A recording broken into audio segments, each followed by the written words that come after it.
الحمد لله نحمده ونستعينه ونستغفره ونؤمن به ونتوكل عليه ونعوذ بالله من شرور أنفسنا ومن سيئات أعمالنا من يهده الله فلا مضل له ومن يضلله فلا هادي له ونشهد أن لا إله إلا الله وحده لا شريك له ونشهد أن سيدنا ومولانا محمدا عبده ورسوله صلى الله تعالى عليه وعلى آله وأصحابه وأزواجه وذرياته وأهل بيته وبارك وسلم تسليما كثيرا كثيرا أما بعد. بزرگان محترم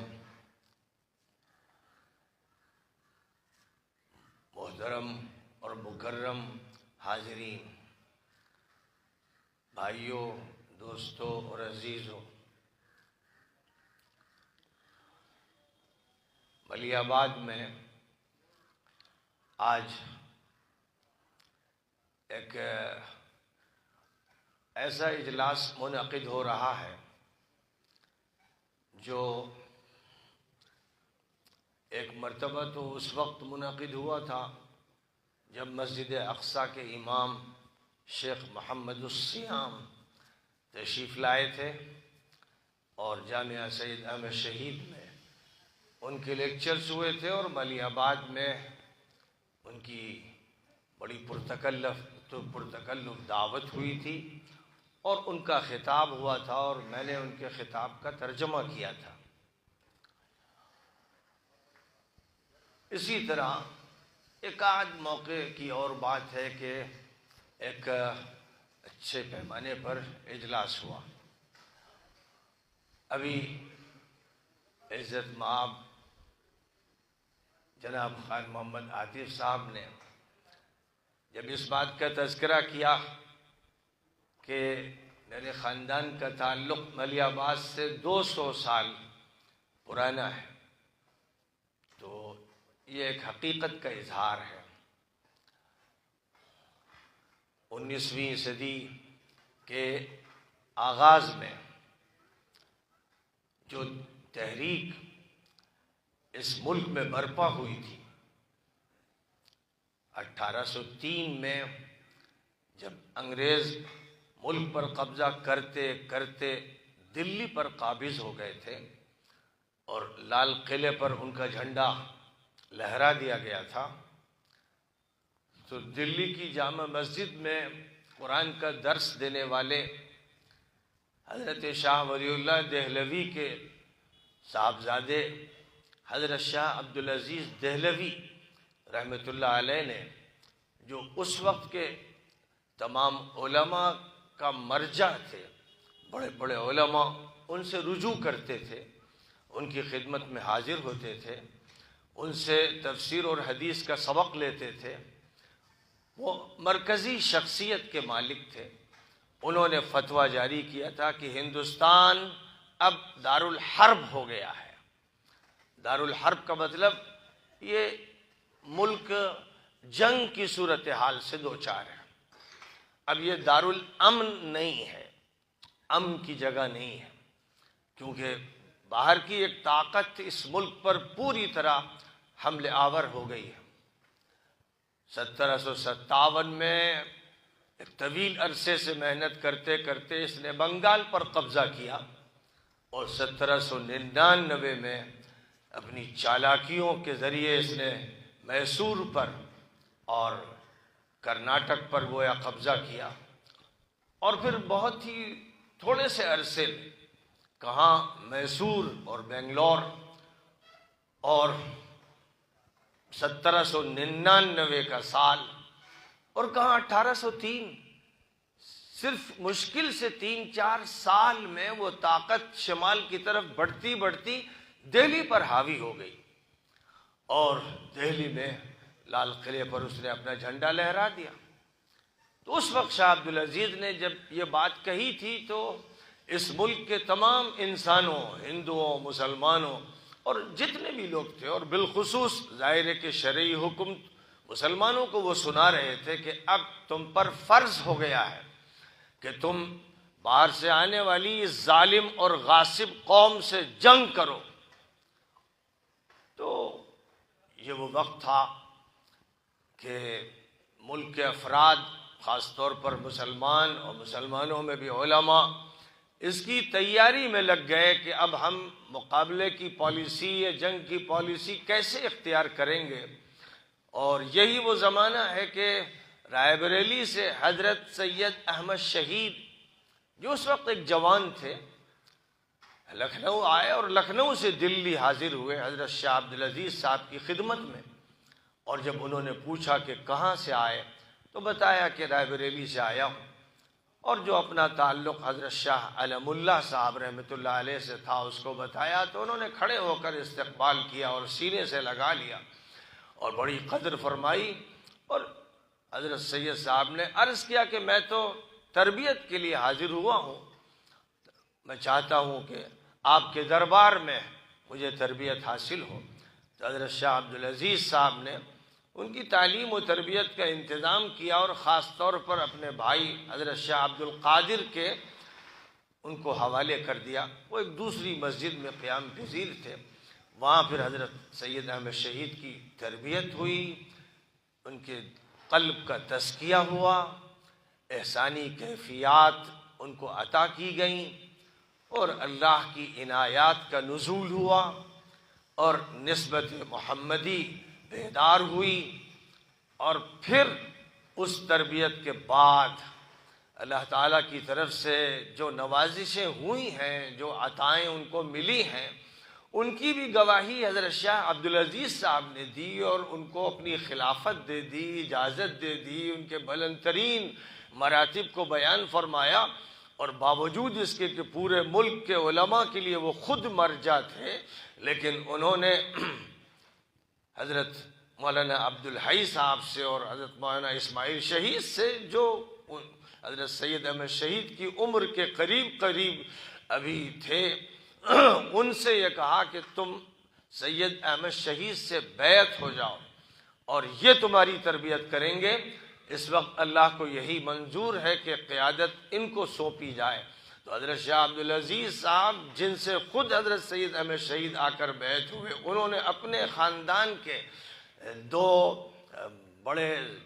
ذہین، جید الاستعداد اور اعلیٰ درجے کے علماء اور فضلاء کو ان کے حوالے کر دیا، اور پھر اس کے بعد حضرت سید احمد شہید نے مغربی یو پی سے اپنے دورے شروع کیے، اور سہارنپور اور مظفر نگر اور میرٹھ اور مختلف اضلاع میں ان کے سفر شروع ہوئے، جن میں ان کے خطابات ہوتے تھے، ان کا درس ہوتا تھا، شاہ اسماعیل کا بیان ہوتا تھا، مولانا عبدالحی صاحب کا تفسیر کا درس ہوتا تھا، اور ایک ایسی انقلابی کیفیت پیدا ہوتی تھی، حاضرین میں ایسا کرنٹ دوڑتا تھا، توبہ کا ایک ایسا ماحول قائم ہوتا تھا، آہ و بکا کی ایک ایسی فضا ہوتی تھی کہ ایسا معلوم ہوتا تھا کہ جیسے نبوی فیضان براہ راست ہو رہا ہے اور انقلاب ماہیت ہوتا چلا جا رہا ہے۔ بس جس کو بھی وہ نگاہ مل گئی اور وہ توجہ حاصل ہو گئی، اس میں ایسی عظیم الشان تبدیلی آتی تھی، اور ولایت کے جو مراتب ہیں وہ اس کو اللہ تعالیٰ کی طرف سے ایسے عطا ہوتے تھے کہ دیکھنے والا حیران رہ جاتا تھا کہ کل تک جس کو کسی حیثیت کا نہیں سمجھا جاتا تھا، وہ پھر لوگوں کے لیے مرشد اور ہادی اور رہبر بن جایا کرتا تھا۔ تو دعوتی دوروں کا جو سلسلہ شروع ہوا وہ مغربی یو پی سے پھر مشرقی یو پی گیا، اور اس کے بعد پھر وہ سلسلہ آگے بڑھتا چلا گیا، یہاں تک کہ وہ کلکتے تک پہنچا۔ حج کا سفر بھی طے کیا گیا، اور اس سفر میں بہت بڑے علاقے کو، مشرقی یو پی کے علاقے کو، بہار کے علاقے کو، بنگال کے علاقے کو، پھر آگے چل کر تامل ناڈو کے علاقے کو، کیرالہ کے علاقے کو کور کرتے ہوئے، اور اسی کے ساتھ ساتھ مہاراشٹر کے علاقوں کو کور کرتے ہوئے یہ قافلہ یمن پہنچا، اور یمن میں اس نے بہت عظیم الشان کام انجام دیے، بڑی بڑی شخصیات سے ملاقاتیں ہوئیں، اور وہاں پر بھی ہدایت اور تلقین و ارشاد کا کام ہوا۔ پھر یہ قافلہ حجاز پہنچا، جدہ میں اترا، مکہ مکرمہ پہنچا، اور پھر مدینہ منورہ میں رہا، اور وہاں کے علماء اور حرمین کے ائمہ اور اس وقت کے بڑے بڑے اصحاب افتاء حضرت سید احمد شہید سے بیعت ہوئے اور انہوں نے ان سے استفادہ کیا، تو خود حجاز میں ایک کرنٹ سا دوڑ گیا کہ یہ کون سی شخصیت آئی ہے جس سے امام حرم متاثر ہے، حرم مدنی کے امام متاثر ہیں، اور جس سے استفادہ کرنے کے لیے ہر طرف سے لوگ امنڈتے چلے آ رہے ہیں۔ اور ظاہر ہے کہ حجاز کا یہ سفر حضرت سید احمد شہید کا عالمی طور پر ان کی دعوت کی ترجمانی کے لیے افراد کے فراہم ہونے کا ذریعہ بن گیا کہ وہاں ظاہر ہے کہ حجاج دنیا کے اطراف و اکناف سے آتے تھے، اور انہوں نے جس طرح سے ان کی مرجعیت دیکھی، سیادت دیکھی، اور ان کی تاثیر دیکھی، اور ان کی کرامات دیکھی، ان سب چیزوں سے وہ اثر مرتب ہوا جس سے وہ دعوت اپنے اسی ابتدائی دور میں دنیا کے مختلف ملکوں تک پہنچ گئی۔ بہرحال پھر وہ ہندوستان واپس آئے، اور اب دعوت کی تمہید کے بعد، ذہن سازی کے بعد، مستقبل کے مرحلے کے لیے تیار کرنے کے بعد، اب انہوں نے فیصلہ کیا کہ اس ملک میں انگریز کیونکہ غالب آ گئے ہیں اور شاہ عبدالعزیز صاحب یہ فتویٰ دے چکے ہیں کہ یہ ملک دارالحرب ہو گیا ہے، لہذا دارالحرب میں ذہن سازی کے لیے جو دورے کیے جانے تھے وہ کیے جا چکے، اب ضرورت ہے کہ حرب کا جو کام ہے، جہاد کا جو کام ہے وہ شروع کیا جائے تاکہ اس ملک سے انگریزوں کو بے دخل کیا جائے، اور اس ملک کے شمال میں، کشمیر میں، اور اس کے اوپر جو ظلم ہو رہا ہے، جن لوگوں کی طرف سے ہو رہا ہے، ان کا مقابلہ کیا جائے، اور اس کے لیے ضروری ہے کہ ہندوستان سے کسی دارالہجرت میں پہنچا جائے جہاں آزاد ہوں لوگ، جہاں انگریزوں کی گرفت نہ ہو، اور ان کے ساتھ مل کر ان کو تیار کر کے پھر ہندوستان میں داخل ہو کر اور کشمیر سے آگے بڑھ کر اس ہندوستان کو انگریزوں سے آزاد کرنا ہے۔ یہ وہ نقشہ تھا، یہ وہ منصوبہ تھا جو حضرت سید احمد شہید رحمۃ اللہ علیہ کے ذہن میں آیا، اور اس کے لیے دشوار گزار راستوں سے اور سندھ کے صحراؤں سے گزرتے ہوئے وہ افغانستان میں پہنچے، اور وہاں پھر انہوں نے لوگوں کا ذہن تیار کیا کہ ہندوستان کی آزادی کی تحریک یہاں سے اب شروع ہونی ہے، اور اس میں کوئی شک نہیں کہ ہندوستان میں پہلی آزادی کی تحریک حضرت سید احمد شہید رحمۃ اللہ علیہ نے شروع کی، اور گوالیار کے جو مہاراجا تھے، جو ظاہر کے ہندو مذہب کے ایک بڑے نمائندہ تھے،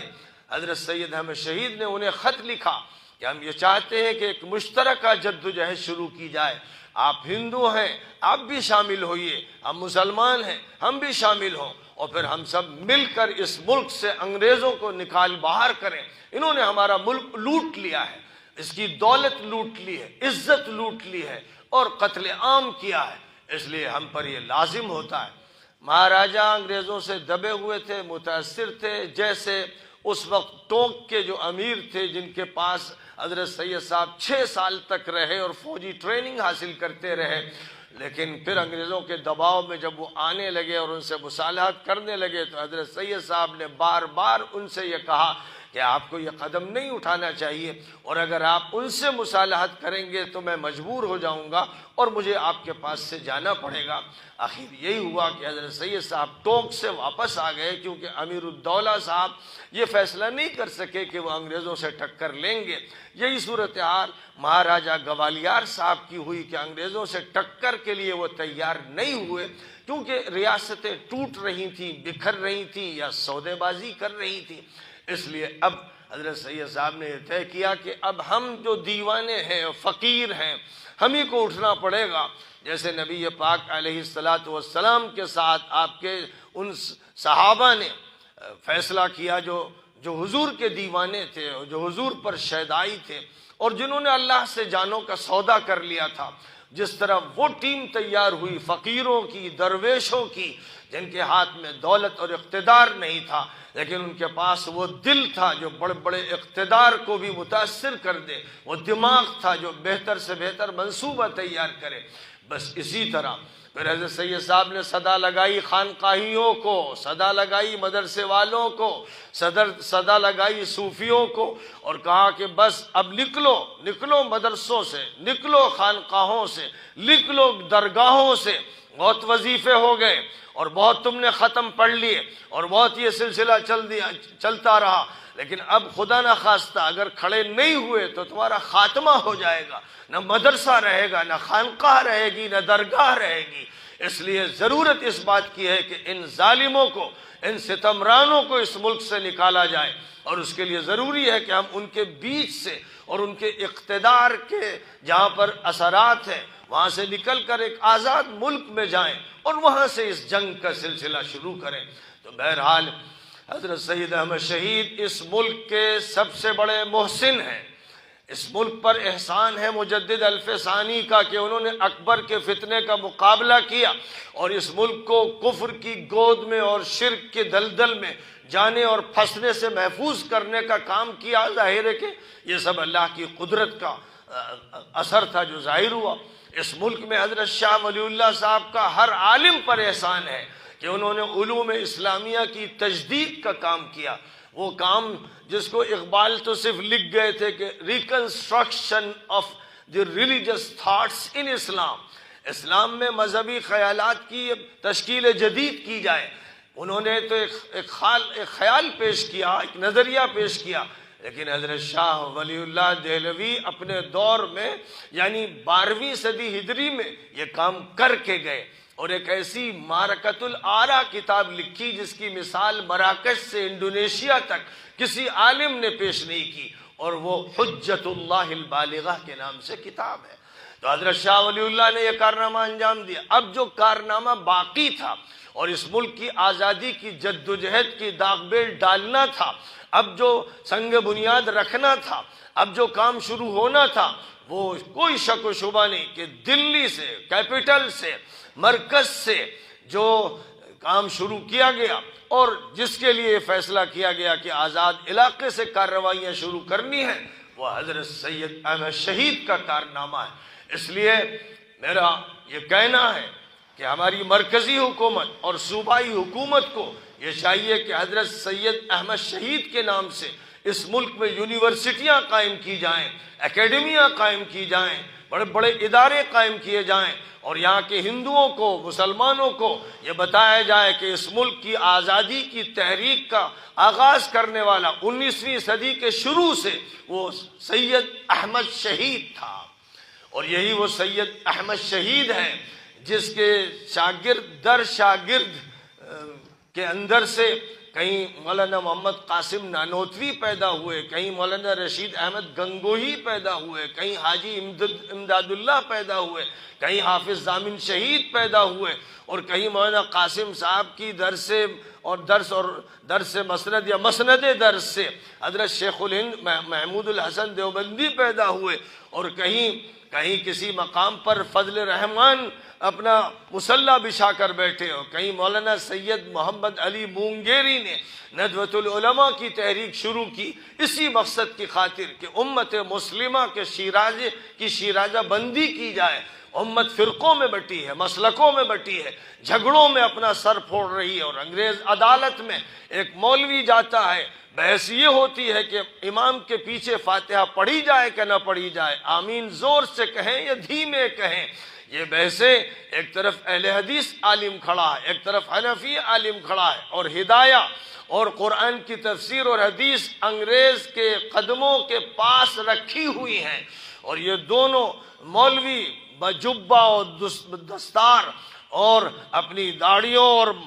اپنی مشیخت کے ساتھ وہاں حاضر ہیں۔ یہ بحث ایک انگریز کے سامنے ہو رہی ہے، بلکہ صرف یہ نہیں، مولانا سید محمد علی مونگیری نے لکھا ہے کہ ان بحثوں کا حال یہ ہے کہ گھنشیار رام داس صاحب بیٹھے ہوئے ہیں، ان کے سامنے دو بڑے بڑے علماء ان مسائل پر بحث کر رہے ہیں، اور کتابیں، قرآن اور حدیث کی کتابیں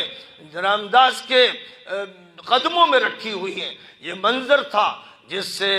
درد مند انسانوں کے دل پھٹتے تھے، کلیجے شک ہوتے تھے، آنکھوں میں آنسو ہوتے تھے، راتوں میں آہیں ہوتی تھی، اور یہی وہ بے چینی تھی جس کی بنیاد پر مولانا سید محمد علی مونگیری رحمۃ اللہ علیہ نے یہ فیصلہ کیا جب وہ کانپور میں تدریس کا کام انجام دے رہے تھے کہ پورے ملک کے علماء کو، علی گیرینز کو، صوفیاء کو، سجادہ نشینوں کو، اہل حدیث علماء کو ایک پلیٹ فارم پر اکٹھا کیا جائے، اور اس کا مطالبہ کیا جائے کہ اپنے جھگڑے خود حل کر لیجئے، ان جھگڑوں کو عدالتوں میں نہ لے جائیے، عوام میں ان کو مت چھیڑیے، امت میں تفریق مت کیجیے، امت ٹوٹ چکی، بکھر چکی، اب صرف کیا موت کے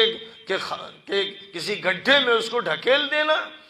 امت میں جو تعلیم کا نظام ہے وہ فرسودہ نظام ہے، اس میں چینجز لانے کی ضرورت ہے کہ ہم اپنے طلباء کو جو مدرسے میں پڑھتے ہیں ہم انگریزی بھی پڑھائیں، سنسکرت بھی پڑھائیں، ہندی بھی پڑھائیں، ضرورت ہے کہ ہم ان کو سائنس کی اور جنرل نالج کی تعلیم دیں، ضرورت اس کی ہے کہ شریعت اور جدید معلومات اور ماڈرن ایجوکیشن دونوں بغلگیر ہوں۔ اس لیے انہوں نے الیگیرینس کو بھی دعوت دی اور دیوبندی علماء کو بھی دعوت دی اور فرنگی محل کے حضرات کو بھی دعوت دی اور اہل حدیث اور صوفیہ کو بھی دعوت دی۔ ایک دوسرے کے خلاف جو فتوے دیتے تھے کہ وہ کافر ہو گیا، وہ بدعتی ہو گیا، وہ چنی ہو گیا، وہ چنا ہو گیا، انہوں نے کہا کہ یہ ساری باتیں اسلام کے خلاف ہیں۔ اسلام ظاہر ہے کہ قرآن کی طرف رجوع کی دعوت دیتا ہے، اور قرآن کہتا ہے کان الناس امتا واحدہ، سارے انسان ایک امت تھے، مرکز ایک، مرجع ایک، حقیقت ایک اور بنیاد ایک تھی۔ اور پھر کہیں فرمایا وَأَنَّ هَذِهِ أُمَّتُكُمْ أُمَّةً وَاحِدَةً، تمہاری یہ امت ایک امت ہے۔ کہیں فرمایا وَاعْتَصِمُوا بِحَبْلِ اللَّهِ جَمِيعًا وَلَا تَفَرَّقُوا، اللہ کی رسی کو مضبوطی سے تھام لو اور تفرقہ مت پیدا کرو، ٹولیوں میں مت بٹو، دھڑوں میں مت بٹو۔ اور کہیں یہ فرمایا گیا کہ جو لوگ بھی لوگوں کو مسلکوں میں اور دھڑوں میں بانٹ رہے ہیں ان کے لیے سنگین عذاب منتظر ہے۔ وَلَا تَكُونُوا كَالَّذِينَ تَفَرَّقُوا وَاخْتَلَفُوا مِن بَعْدِ مَا جَاءَهُمُ الْبَيِّنَاتُ وَأُولَئِكَ لَهُمْ عَذَابٌ عَظِيمٌ، جو لوگ بٹ گئے، ٹوٹ گئے، بکھر گئے، ان کے لیے سنگین عذاب ہے۔ جو اللہ یہ کہہ رہا ہے اور جس کے نبی مکہ مکرمہ میں ان لوگوں کو جوڑ رہے ہیں جو آپس میں 40 سال تک جنگیں کرتے رہے، اس لیے کہ فلاں کا اونٹ آگے بڑھ گیا اور کسی کے اونٹ کو پیچھے کر دیا گیا، کسی کے گھوڑے پر لگام لگا دی گئی، کسی کے ساتھ یہ ہو گیا اور وہ ہو گیا، اس پر خاندانوں میں جنگیں چھڑتی تھیں اور خاندان کے خاندان تباہ ہو جاتے تھے۔ یہ وہ صورتحال تھی جس صورتحال کے خاتمے کے لیے، اور دوسری طرف اللہ کا وہ نبی دیکھتا تھا کہ غلاموں پر ظلم ہو رہا ہے، عورتوں پر ظلم ہو رہا ہے، بچوں کا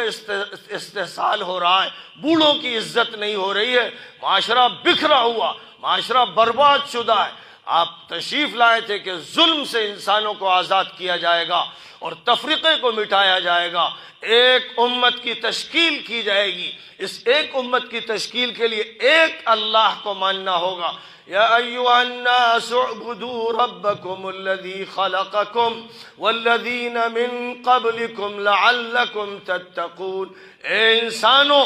یہاں اے ایمان والو اور اے مسلمانوں اور اے مکیوں اور اے مدنیوں نہیں کہا جا رہا ہے، اے انسانوں، ہندوؤں، سکھوں، عیسائیوں، یہودیوں اور جینیوں اور بدھسٹوں اور مسلمانوں، دنیا کے تمام انسانوں کو خطاب کیا جا رہا ہے کہ اپنے اس رب کی بندگی کرو،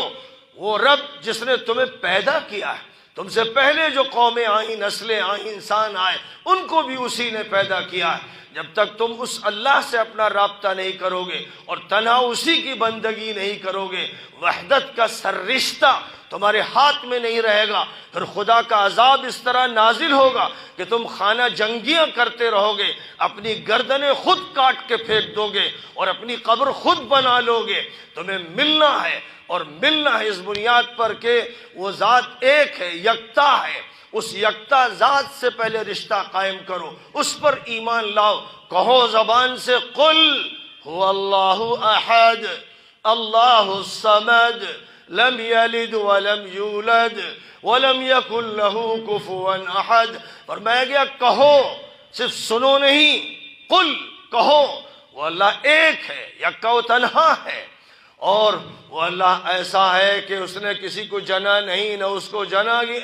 گیا، کوئی اس کا ہمسر نہیں، اور وہ اللہ بے نیاز ہے، اللہ الصمد، وہ بے نیاز ہے، وہ کسی کا حاجت مند نہیں، سب اس کے حاجت مند ہیں۔ اس کا اعلان کروایا گیا، مکہ مکرمہ میں اس کا اعلان کروایا گیا، اس کی صدا لگائی گئی، اور اس کے خلاف جب حضور کے ہی سگے چچا نے ایک بول زبان سے نکال دیا، ادھر دعوت تھی وحدت کی، وہاں دعوت تھی اتحاد کی، دعوت تھی مرکز اتحاد کی، دعوت تھی اللہ کی الوہیت کی اور ربوبیت کی، اور اس پر زبان اعتراض کھلی ابو لہب کی، اور اس نے کہہ دیا تبا لک سائر الیوم لہذا جمعتنا، تمہاری تباہی ہو، تم نے اس لیے ہم لوگوں کو جمع کیا، پکارا تھا صفا کی پہاڑی سے۔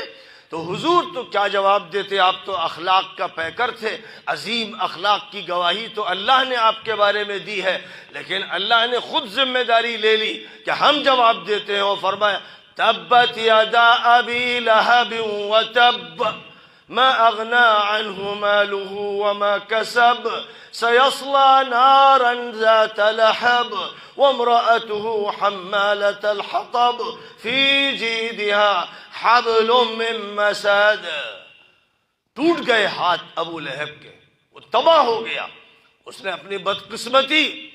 پر گویا مہر لگا دی، اس کا مال کام نہیں آئے گا، اس کی اولاد کام نہیں آئے گی، وہ شولو والی آگ میں جھلسے گا، اور اس کی وہ بیوی بھی جو کانٹے دار شاخیں لا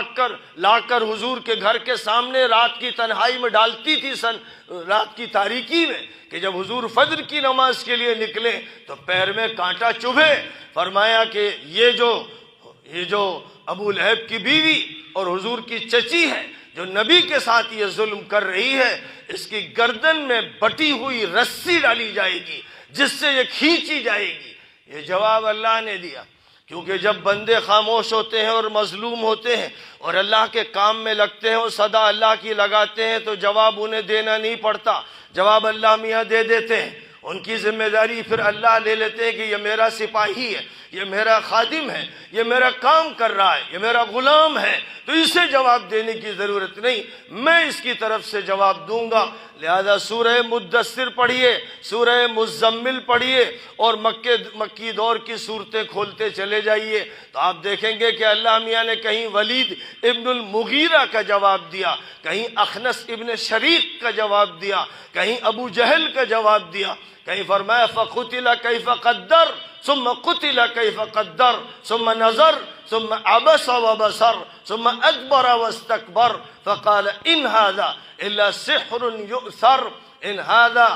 الا قول البشر سأصليه سقر وما ادراك ما سقر لا تبقي ولا تذر لواحة للبشر عليها 19۔ یہ جو بکواس کر رہا ہے ولید ابن المغیرہ قرآن کے بارے میں کہ یہ جادو ہے، اور بہت سوچ بچار کے بعد یہ پروپیگنڈے کے لیے مسالہ لایا ہے، اس کو ہم دوزخ میں جھلسا دیں گے، سأصلیہ سقر، اس کو ہم دوزخ میں جھلسا دیں گے۔ تو یہ بات اللہ کہتا ہے۔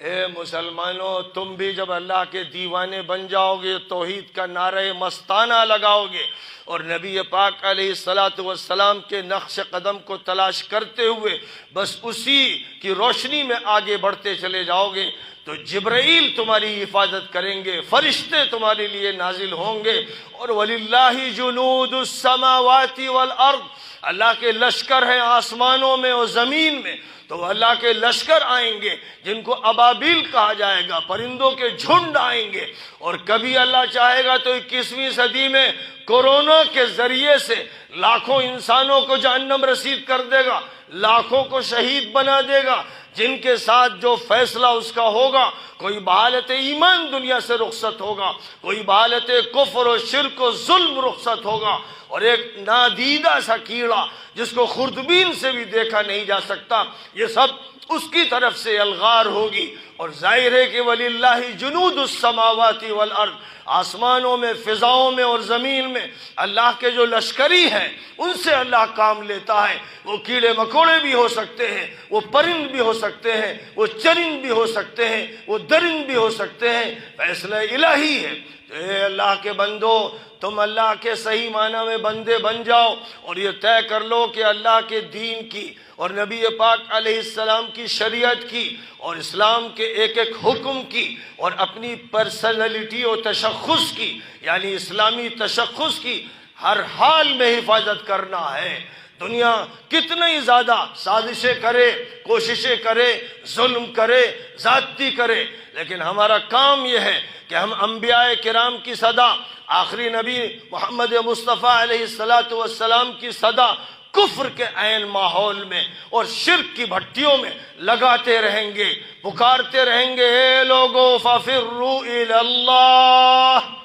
انی لکم منہ نذیر مبین، لپکو اللہ کی طرف، دوڑو اللہ کی طرف، نکلو شرک و کفر سے، نکلو ظلم و زیادتی سے اور اللہ کی طرف بڑھتے چلے جاؤ۔ اللہ تمہارا کارساز ہے، نعم المولا و نعم النصیر، وہ بہترین مولا ہے اور وہی ہے جو مددگار ہے، اس سے تم اپنی لو لگاؤ اور کام کرو اللہ کے لیے۔ جب تم یہ طریقہ کار اختیار کرو گے تو پھر اللہ کا معاملہ یہی ہوگا کہ انزل جنودا لم تروها، ایسے لشکر نازل کرے گا جنہیں تمہاری آنکھیں نہیں دیکھیں گی لیکن وہ تمہاری مدد کریں گی، حکومتیں بیٹھ جائیں گی، وہ کام کرسی سے پھینک دیے جائیں گے اور ظالموں کو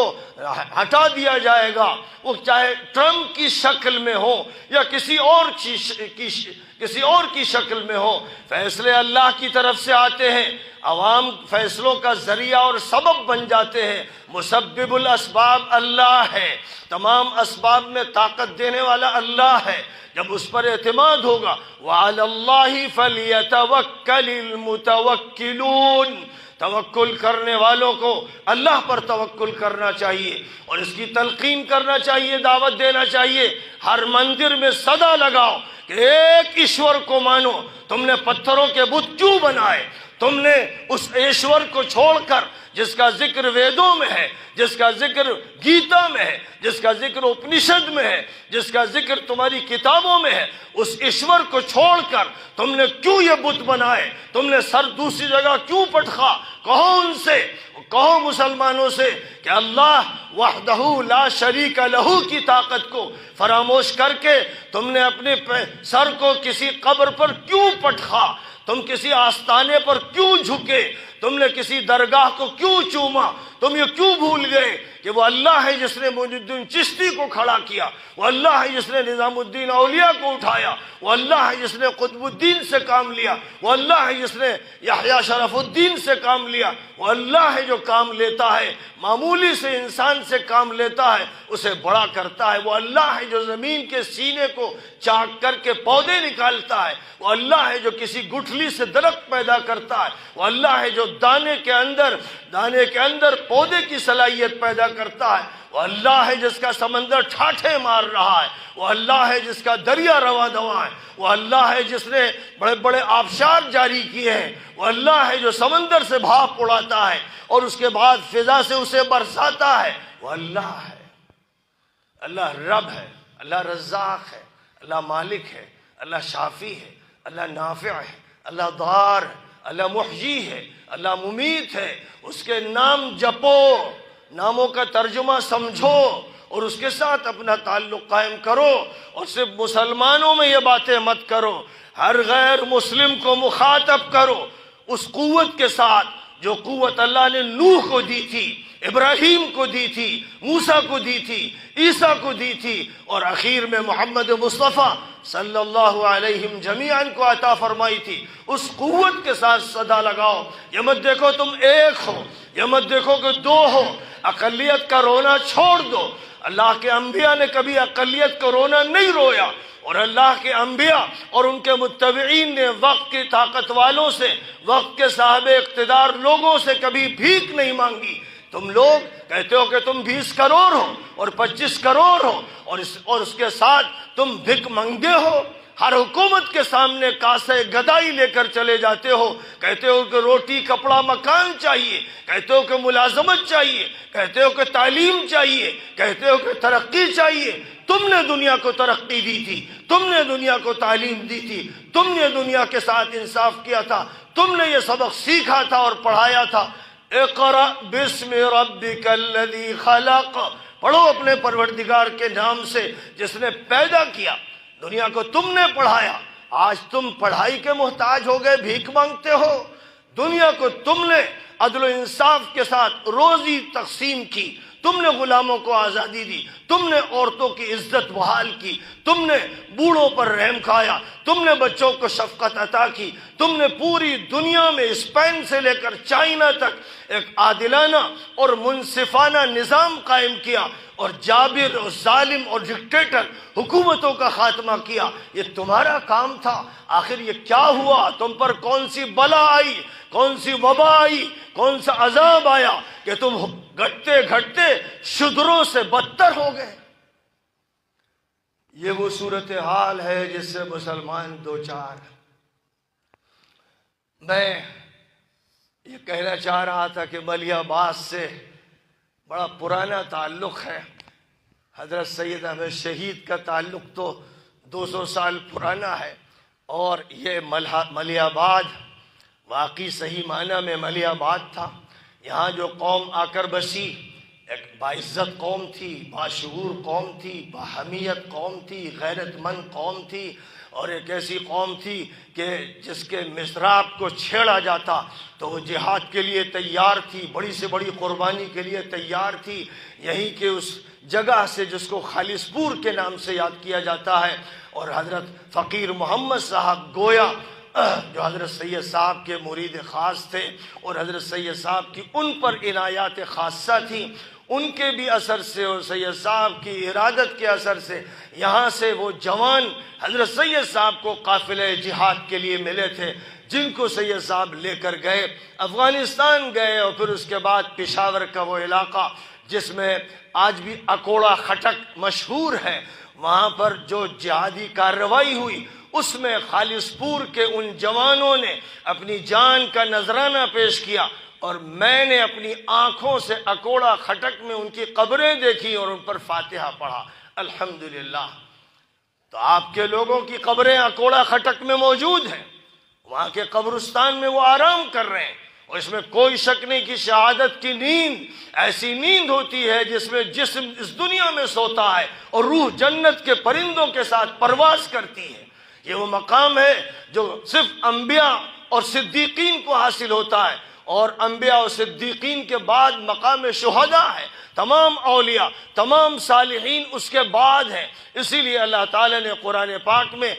جگہ پر فرمایا وَمَن يُطِعِ اللَّهَ وَالرَّسُولَ فَأُولَئِكَ مَعَ الَّذِينَ أَنْعَمَ اللَّهُ عَلَيْهِمْ مِنَ النَّبِيِّينَ وَالصِّدِّيقِينَ وَالشُّهَدَاءِ وَالصَّالِحِينَ۔ تو انبیاء و صدیقین کا تو نمبر 1 اور 2 ہو گیا، لیکن الصالحین جن میں اولیاء اللہ اور بزرگان دین اور بڑے بڑے مشائخ آتے ہیں، ان سے پہلے مقام شہداء کا بیان کیا گیا ہے۔ اور خاص طور پر وہ شہادت جو صرف اپنے مال یا جان کے تحفظ کے لیے نہ ہو۔ اگر کسی نے دفاعی جنگ لڑی، کسی کی جان پر حملہ ہوا اور اس نے اس حملے کا مقابلہ کیا، جیسے ماب لنچنگ کرنے والے غنڈے، اوباش، درندے، بدماش جب کسی پر حملہ آور ہوتے ہیں، تو جب یہ خبر آتی ہے کہ بس وہ تو بے کسی کی جان دے دیتا ہے، تو افسوس ہوتا ہے کہ اگر اس کے اندر اسلام ہوتا تو وہ دفاعی جنگ لڑتا، اور ہمارے ملک کے قانون نے اس کی ضمانت دی ہے کہ ہر شخص کو حق ہے کہ اپنی دفاع میں مقابلہ کرے۔ اگر وہ اپنی دفاعی جنگ لڑتا تو صورتحال کچھ اور ہوتی، اس وقت بھی وہ حدیث میں اس کو شہید کہا گیا۔ اور جو قوم کے لیے، ملت کے لیے اللہ کی خاطر اور اللہ کے حکم سے اپنی قربانی پیش کرے، اس کی شہادت کا مقام تو بے انتہا بلند و بالا ہے۔ یہ بات تو 200 سال کی تاریخ کی ہے، لیکن یہ بندہ عاجز اس ملیح عباس سے 1974 سے تعلق رکھتا ہے۔ 1974 میں مسلم یوتھ ایسوسی ایشن ہم نوجوانوں نے دارالعلوم ندوۃ العلماء میں قائم کی، اور اس کے بعد دیوبند کے نوجوان، مظاہر علوم کے نوجوان، بریلوی مدارس کے نوجوان، اہل حدیث مدارس کے نوجوان، سب کو ہم لوگوں نے پکارا اور سب کو شامل کیا، اور اس طرح جمعیت شباب الاسلام کے نام سے ایک تحریک شروع ہوئی، اور اسی زمانے سے ملیح آباد میری آمد ہوتی رہی، میرے جوانوں کی آمد ہوتی رہی، اور یہاں پر کیمپ، ماہانہ کیمپ جو تربیتی کیمپ کہلاتے تھے وہ لگائے جاتے رہے، مختلف محلوں میں، مختلف مسجدوں میں پروگرام ہوتے رہے۔ میں 1974 سے تو یہ ربط رکھتا ہوں، پھر 1982 سے جب میں ریاض سے پڑھ کر آیا اور ندوے میں مدرس ہوا اور پھر باقاعدہ تحریک میں جان ڈالی گئی اور نئے سرے سے تحریک شروع کی گئی، تو ہمارا سب سے بڑا پڑاؤ ملی آباد میں ہوتا تھا۔ اور اس وقت صورتحال یہ تھی کہ مشکل سے 8-10 لوگوں کو جمع کرتے تھے، لوگ جمع نہیں ہو پاتے تھے۔ کہیں پہ میلاد کے نام سے جلسہ ہو رہا ہے اور ربیع الاول میں سیرت کا جلسہ ہو رہا ہے، کہیں محرم میں جلسہ ہو رہا ہے، اور ہر جلسے کو ہم لوگ چاہتے تھے کہ ذریعہ بنائیں اس کا کہ عوام متوجہ ہوں۔ لیکن میرا یہ تجربہ ہے کہ میں نے یہاں کئی محلوں میں جلسے کیے اور بڑی محنت کے ساتھ کہ طلباء کے گشت کروائے، اور کئی مرتبہ یہاں آ کر طلباء نے گشت کیے، جن میں ہمارے ایک عزیز طالب علم اور اب جو ایک اچھے استاد ہیں مولانا سلیم گنوری صاحب، انہوں نے یہاں پر چپے پر دورے کیے اور ہمارے ماہانہ کیمپ لگے، ہفتے واری پروگرام ہوئے۔ لیکن ہمیشہ یہ ہوتا تھا کہ بڑی مشکل سے 5-10 آدمی اکٹھے کیے گئے تو سمجھ لیجئے کہ بڑا جلسہ ہو گیا۔ یہ صورتحال تھی اس ملی آباد کی، اور یہ وہ دور ہے کہ جس میں کٹولی میں ایک مدرسہ حضرت سید احمد شہید رحمۃ اللہ علیہ کی نسبت سے قائم کرنے کا پلان بننا شروع ہوا کہ اس جگہ پر جہاں حضرت صاحب تشریف لائے تھے اور یہاں سے انہیں جوان ملے تھے جن کو لے کر وہ افغانستان گئے تھے اور پھر پشاور آئے تھے، تو یہاں پر ایک ایسا مرکزی ادارہ بنایا جائے کہ صرف یہ علاقہ نہیں، دھیرے دھیرے تحریک شہیدین کے لیے اس ملک کے جوانوں کو پھر تیار کیا جائے اور پوری دنیا میں تحریک کا تعارف ہو کہ اس ملک کو جس تحریک نے آزاد کرایا اس تحریک کا پوری دنیا میں صحیح معنی میں تعارف ہونا چاہیے۔ تو 1982 سے میں یہاں دسیوں مرتبہ، اگر یہ کہوں کہ سینکڑوں مرتبہ وقتاً فوقتاً آتا رہا، تو یہ بات بعید نہیں ہوگی۔ یہاں کے متعدد بزرگ اس حقیقت کو جانتے ہیں، اور ان میں سے کبھی کوئی کسی جلسے میں حاضر ہو جاتا تھا اور کچھ سرپرستی کسی کی طرف سے مل جاتی تھی، لیکن بہرحال یہ سلسلہ چلتا رہا اور 85-86 میں پھر کٹولی کے قریب زمین پر مدرسے کا آغاز ہوا، اور اللہ تعالیٰ کا یہ فضل و کرم ہے کہ وہاں ایک ایسا مدرسہ قائم ہوا جس میں طلبہ کی بھی تعلیم ہوتی ہے اور طالبات کی بھی تعلیم ہوتی ہے، علماء اور قراء اور حفاظ بھی تیار کیے جاتے ہیں اور طالبات عالمات تیار کی جاتی ہیں، جس کے اثرات آس پاس کے گاؤں پر الحمدللہ بہت اچھے مرتب ہوئے۔ اور اس کے بعد خاصے لمبے عرصے کے بعد یہاں اسکول کھلنے لگے، یہاں مکاتب قائم ہونے لگے۔ جس دور میں ہم لوگوں نے کام شروع کیا ہے کوئی قابل ذکر نہ مدرسہ تھا نہ اسکول تھا، پوری پٹی میں نہیں تھا۔ تو یہ ہمارے گویا 10-15 سال کے بعد کچھ سلسلہ شروع ہوا، الحمدللہ اب رونق ہے، اور آج ماشاءاللہ اتنے بہتر مقام پر ایک شادی حال میں اس وقت دین کی شادی ہو رہی ہے، اس وقت ایمان کی شادی اور خوشی کا مرحلہ ہے کہ آج یہاں پر اتنی تعداد میں ذمہ دار اور بڑے حضرات شامل ہیں۔ حضرت خان محمد عاطف صاحب ہماری شباب کی تنظیم میں اور اس کے جلسوں میں کئی مرتبہ بڑی پرجوش تقریر کر چکے ہیں، اور ان کی تقریر ہمارے حلقے میں معروف تھی کہ جب بولتے ہیں تو ایسا لگتا ہے کہ آسمان میں بادل گرج رہے ہیں اور بجلیاں چمک رہی ہیں۔ بہرحال کچھ عمر کا کچھ صحت کا کھیل ہے کہ اب آواز میں وہ کھنک اور وہ ہنک نہیں ہے، لیکن دل بہرحال جوان ہے، اور ایسے بہت سے لوگ ہیں، بلکہ اب تو ماشاءاللہ یہاں ٹیمیں تیار ہو گئی ہیں، اور ہم یہ چاہتے ہیں کہ ملی آباد ایک ایسا مرکزی مقام ہو لکھنؤ کے بعد جہاں بہتر سے بہتر ادارے ماڈرن ایجوکیشن کے بھی ہوں، اچھے اسکولز بھی ہوں، کالجز بھی ہوں، اور اکیڈمیز ہوں، لائبریریز ہوں، اور اسی طرح اچھے مدرسے ہوں، اور ایسے بھی ادارے ہوں جہاں جدید تعلیم اور قدیم تعلیم ساتھ ساتھ دی جا رہی ہو۔ ایسا عالم نکلے جو سائنٹسٹ ہو، ایسا عالم نکلے جو ڈاکٹر ہو، ایسا عالم نکلے جو انجینئر ہو۔ الحمدللہ ہم لوگ یہ کوشش کر رہے ہیں، آپ سے چاہتے ہیں کہ آپ بھی اس میں دامے درہم قدم سخن شریک رہیں، اور ملت کو جو تبدیلی چاہیے، جس تبدیلی سے اس ملت کے مسائل کا حل ہو سکتا ہے وہ یہ کہ جو ہمارا ایجوکیشنل سسٹم ہے اس میں مناسب چینجز لائے جائیں، اس کے ڈیولپمنٹ کی فکر کی جائے، اس کو صحیح معنی میں ترقی دی جائے اور اس کو اپ ٹو ڈیٹ بنایا جائے۔ اور بلکہ اپ ٹو ڈیٹ اداروں سے بھی آگے بڑھ کر اس کی سوچ کو ایک ایسی سوچ بنایا جائے کہ جس میں مستقبل کی معرفت ہو اور اس کی حقیقت کا ادراک ہو اور اس کے لیے ٹیم کی تیاری ہو. اس کی ضرورت ہے. اسی کے ساتھ ساتھ اس کی ضرورت ہے کہ ہمارے جو ہندو بھائی اس ملک میں ہیں ان کے ساتھ ہمارے روابط ایسے ہوں جیسے برادرانہ ہوتے ہیں، ایک خاندان کے لوگوں کے ہوتے ہیں. آج اس ملک میں بات آج کی نہیں ہے، جب سے یہ ملک آزاد ہوا ایسا لگتا ہے کہ جیسے انگریز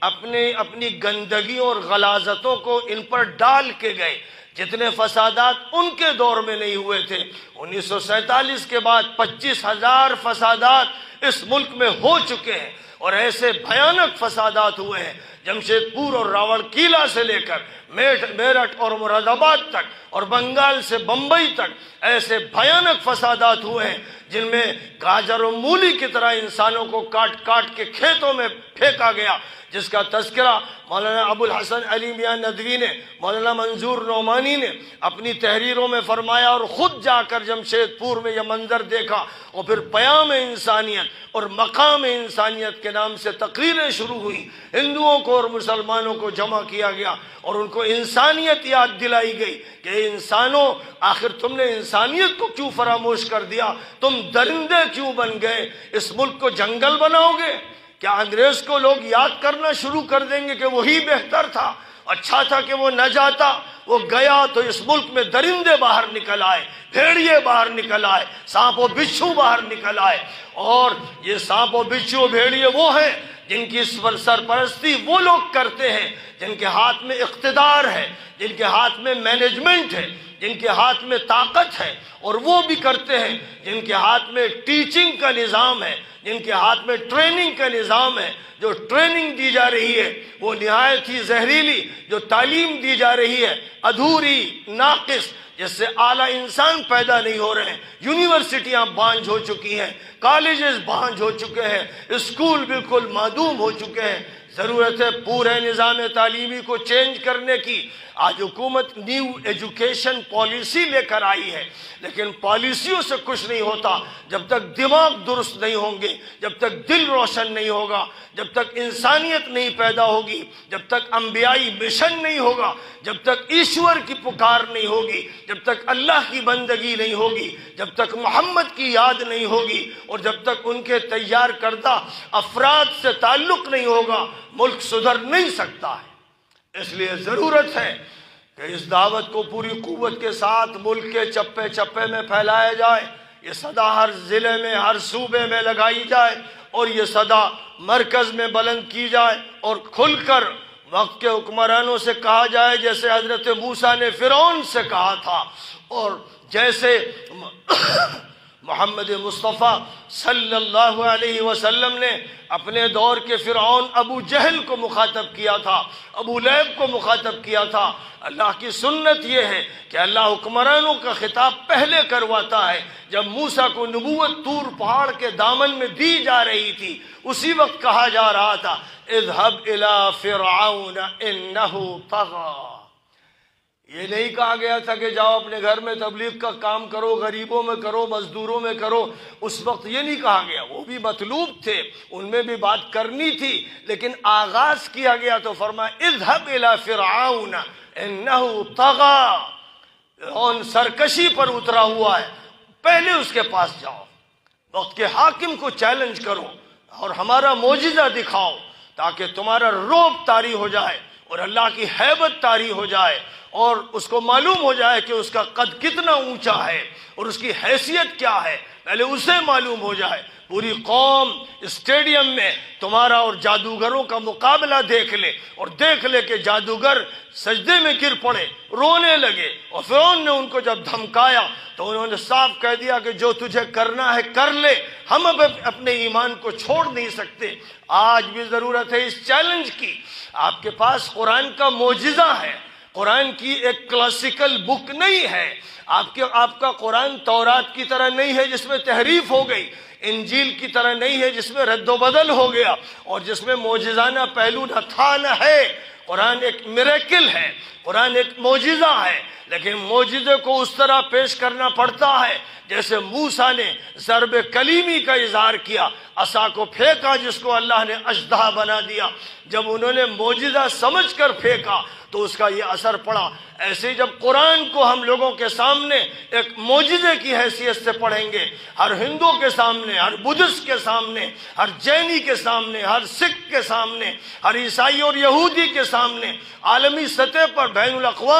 بین الاقوامی ادارے میں ہم اس کو پیش کریں گے، اور اپنے اپنے ملک کے کیپٹل میں پیش کریں گے، اور ہر صوبے میں پیش کریں گے ایک معجزے کے طور پر۔ جب اس کو پیش کیا جائے گا تو انشاءاللہ معجزے کے جو اثرات پڑتے ہیں وہ آپ اپنی آنکھوں سے دیکھیں گے، اور آپ دیکھیں گے کہ آج کے جادوگر سجدہ ریز ہو گئے، اور قرآن کی بالا تری اور بالا دستی اور سربلندی سب کے سامنے حق ہو کر سامنے آ گئی، سب کے سامنے واضح ہو گئی۔ یہ اس وقت ہوگا جب قرآن کو بطور معجزہ کے پیش کیا جائے گا، اور جو عربی نہیں سمجھتا اس کی لینگویج میں، اس کی جو مدر لینگویج ہندی ہو یا ملیالم یا گجراتی یا آسامی، اس میں اس کو پیش کیا جائے گا، اس کی تشریح کی جائے گی، اس کا ترجمہ کیا جائے گا، تو دعوت اسلام کی ہوا چلے گی، ایمان کی باد بہاری چلے گی، حق واضح ہوگا اور وہ غالب آئے گا۔ اور اللہ نے جو فرمایا بل نقذف بالحق على الباطل فيدمغه فإذا هو زاهق وَلَكُمُ الْوَيْلُ مِمَّا تَصِفُونَ، فرمایا اللہ نے کہ ہم حق کی چوٹ باطل کے سر پر ایسی ماریں گے کہ اس کا بھیجا پھاڑ دیں گے۔ کہیں یہ فرمایا، کہیں فرمایا جاء الحق وزهق الباطل ان الباطل كان زهوقا، حق آیا اور باطل مٹا، اس لیے کہ باطل مٹنے کے لیے ہے۔ بالکل ایسے ہی جیسے اندھیرا ہے تو چراغ جلا دیجئے، چیخیے نہیں، چلائیے نہیں، چراغ جلا دیجئے، خود بخود اندھیرا چھٹ جائے گا، روشنی پھیل جائے گی۔ اللہ نور السماوات والارض، اللہ آسمانوں کا نور ہے، زمین کا نور ہے، اسی نے سب کو نور عطا فرمایا۔ اے مسلمانوں، اپنے اندر کے نور کو باہر لاؤ، چراغ محمدی جلاؤ، تو تم دیکھو گے ستیزہ کار رہا ہے ازل سے تا امروز، چراغ مصطفی سے شرار ابو لہبی، اور شرار ابو لہبی بجھ جائے گا، اور چراغ مصطفی کی روشنی کا یہ عالم ہوگا کہ مکے میں وہ جب جلے گا تو مدینے میں اس سے روشنی ہوگی، اور یہ روشنی پھر عراق و شام و یمن تک پہنچے گی، پھر اسی روشنی سے ایران کے معبد میں روشنی ہوگی، اور تہذیب کے مرکز میں روشنی ہوگی۔ یہی روشنی ہے جو اسپین کو روشن کرے گی، یہی روشنی ہے تو ازبکستان اور تاجکستان اور افغانستان کو روشن کرے گی۔ یہ وہ روشنی ہے۔ کیا بات ہے کہ اس روشنی کو دلی میں نہیں پھیلایا گیا، لکھنؤ میں نہیں پھیلایا گیا؟ مسلمانوں کی جو جھگیاں اور جھوپڑیاں ہیں اور پسماندہ علاقے ہیں، اور اس میں جو کمزور درجے کے مسلمان ہیں، وہاں ایک حافظ جی کبھی قرآن جلسے میں پڑھ دیتے ہیں اور کبھی رمضان میں تراویح سنا دیتے ہیں۔ اللہ اللہ خیر صلی اللہ، یہ ہے قرآن کا حال، قرآن کا یہ کام تھا۔ اللہ نے فرمایا فَذَكِّرْ بِالْقُرْآنِ مَنْ يَخَافُ وَعِيدٍ، قرآن کے ذریعے نصیحت کرو ہر وہ انسان جس میں شعور بیدار ہے، ہر وہ انسان جو ایشور اللہ اور لاڈ اور گاڈ کا تصور رکھتا ہے اور اس کا خوف رکھتا ہے، قرآن کے ذریعے سے اس کو خطاب کرو، قرآن کے ذریعے اس کو نصیحت کرو، تو دیکھو گے کیا ماجرا ہوتا ہے، دیکھو گے اللہ کی تجلیوں کو، دیکھو گے جبرائیل کی آمد کو، دیکھو گے فرشتوں کے پروں کو، اس وقت تم معجزے کی حقیقت دیکھو گے۔ تو اے مسلمانوں، اس کے لیے اپنے کو تیار کر لو، ہر بچے کو قرآن پڑھاؤ۔ ملیح آباد کے لوگوں سن لو کہ اگر تم نے اپنے بچے کی زبان پر سب سے پہلے ABCD کی رٹ لگوائی اور اس کو لکھنؤ کے اسکولوں میں اور کالجوں میں بھیجا، تو یاد رکھو کہ وہ مسخ ہو کر، بگڑ کر، اس کا دل ظلمانی، عقل ظلمانی، چند الفاظ کی رٹ کرے گا، ہو سکتا ہے وہ کماؤ پیر بن جائے، ہو سکتا ہے پیسے کی مشین بنا دیا جائے، لیکن وہ انسان نہیں بنے گا، وہ اللہ کا بندہ نہیں بنے گا، وہ نبی کا امتی نہیں بنے گا، وہ آخرت کا فکر مند نہیں بنے گا، وہ فرشتوں سے دوستی کرنے والا نہیں بنے گا، وہ شیطان کا تابع دار ہوگا۔ یہ ہو کے رہے گا۔ اسلامک اسکول قائم کیے جائیں اور ایجوکیشن کا اسلامائزیشن کیا جائے، ٹریننگ کو اسلامائز کیا جائے۔ جب یہ عمل ہوگا اور خود کرو گے، اپنے پیروں پر کھڑے ہو کر اللہ سے رابطہ قائم کر کے محمدی نسبت کے ساتھ تاریخ اسلامی کے جو جینیس انسان ہیں ان سے استفادہ کرتے ہوئے جب عمل کیا جائے گا تو صورتحال ایسی تبدیل ہوگی کہ ملیح آباد دور دراز علاقوں کا تعلیمی، نظریاتی، اصلاحی کیپٹل بن جائے گا۔ کیا مدینہ منورہ ایک چھوٹا سا قصبہ نہیں تھا؟ پھر وہی مدینہ منورہ تھا اور مسجد ابھی بھی ایسی تھی کہ کھجور کے تنوں کے ستون تھے اور چٹائی بھی مسجد میں نہیں بچھی تھی، لیکن عمر وہاں جب بیٹھے ہوئے تھے سادگی کے ساتھ کپڑوں میں پیوند لگائے ہوئے، تو اس وقت ایران ان سے تھر تھرا رہا تھا اور روم ان سے کانپ رہا تھا۔ رومن امپائر کو فتح کر لیا گیا تھا، پرشین امپائر کو فتح کر لیا گیا تھا، راستہ یورپ تک اور اسپین تک تیار تھا اور ادھر راستہ کوریا اور جاپان تک تیار تھا۔ یہ عمل ہو رہا تھا سادہ مسجد سے، جہاں چٹائی بھی نہیں تھی اور جہاں دیے جلانے کے انتظامات نہیں تھے۔ یہ انقلاب اگر مسجد نبوی نے پوری دنیا میں برپا کیا تو تمہاری خوبصورت مسجدیں اور تمہارے اچھے گھر اور تمہارے قلعے آخر کیا ہوا کہ ان کی آگ بجھ گئی، ان کے شعلے سرد پڑ گئے، ان کی حمیت ختم ہو گئی، ان کی افغانیت ختم ہو گئی، ان کے جذبات سرد پڑ گئے۔ وہ یا تو خریدے جانے لگے یا ڈرائے جانے لگے، وہ دنیا کے حوالے ہو گئے۔ انہوں نے اللہ کے ساتھ مضبوط رابطہ نہیں قائم کیا۔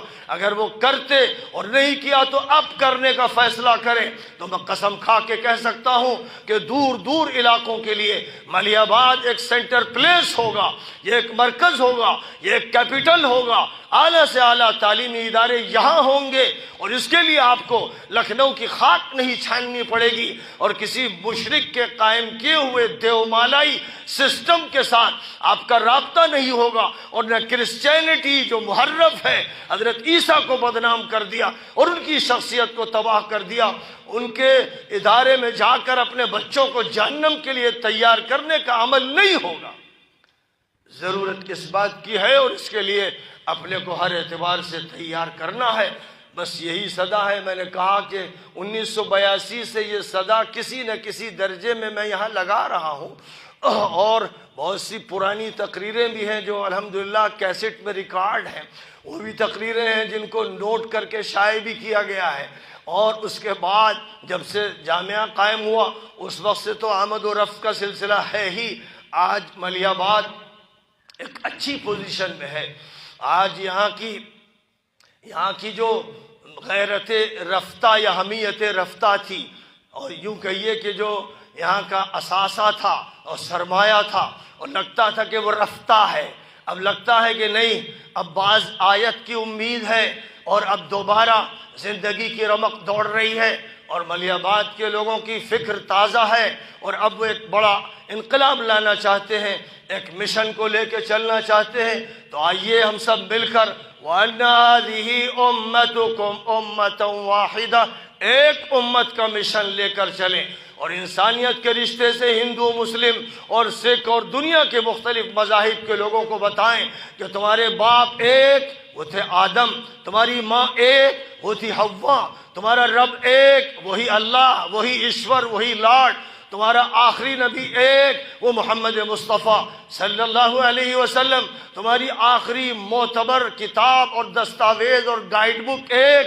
وہی ہے قرآن۔ یہ بات صرف مسلمانوں کے اندر محدود نہ رکھی جائے، ہر انسان تک، ملک کے ہر فرد تک، اور دنیا کے ہر فرد تک بات پہنچائی جائے۔ اللہ کا یہ فضل ہے کہ اللہ نے یہ لہریں جو ہمیں عطا فرمائی، جن سے لوگ لطف لیتے تھے کہ ہوا چل رہی ہے، تیز ہو گئی ہے، آندھی ہے، رک گئی ہے، بس یہ تبصرے تھے۔ آج ان ہواؤں کے اندر ایتھر کی جو لہریں ہیں، جو شارٹ ویوز ہیں اور لانگ ویوز ہیں اور میڈیم ویوز ہیں، ان کے ذریعے ریڈیو کنیکٹ ہو رہا ہے، ان کے ذریعے موبائل کے ٹاور کنیکٹ ہو رہے ہیں، ان کے ذریعے سے کمپیوٹر کنیکٹ ہو رہا ہے، ان کے ذریعے سے الیکٹرانک میڈیا کنیکٹ ہو رہا ہے، اور ان کے ذریعے سے میری یہ